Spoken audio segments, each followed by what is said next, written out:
This is my 13th year of Division I coaching, and I can't remember a time where we've actually included our spouses, where we've actually made it fun, where we've brought them in on this. We've actually had something where we can get some development in our relationship skills in the most important relationship of our lives. I mean, think about this. We learned about resume building here. We learned about retweets. We learned about all this stuff. Being a CEO of your program.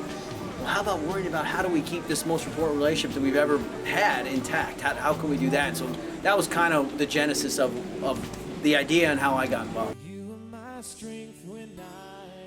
You know, I've been unbelievably overwhelmed with how positive the response has been. I was up there working out, and I had a guy come up and tell me, hey man, thanks so much. Thanks for sharing your story. Another person grabbed me in an elevator, another person grabbed me by the pool. I mean, it's been overwhelming. So it was well received, and praise God for that, man. It was awesome. You know, it was really the right thing at the right time, but I think a lot of people were hungry for it. But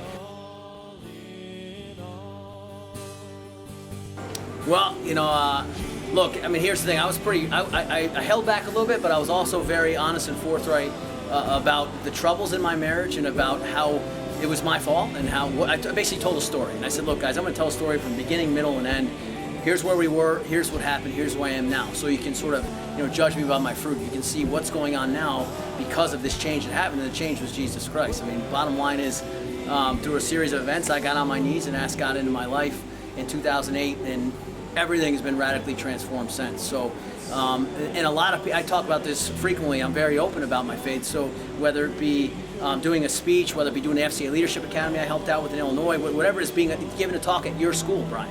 I mean, that's going to be part of any speech because that's the foundation of who I am now.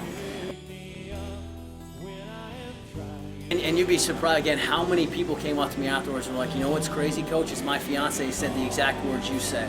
Or my wife 20 years ago said the exact same thing. And hey, my marriage failed. I wish I would have talked to you 20 years ago. And it was, and the main premise behind the back end of that thing, when I talk about where we are now, was partnership. It's one flesh. It's a partnership. And I think that was an issue in my marriage early on. It's an issue in a lot of marriages with people here. Is that it's two competing entities trying to, everybody's tug of war and trying to figure it out instead of being right here. And that was my hope.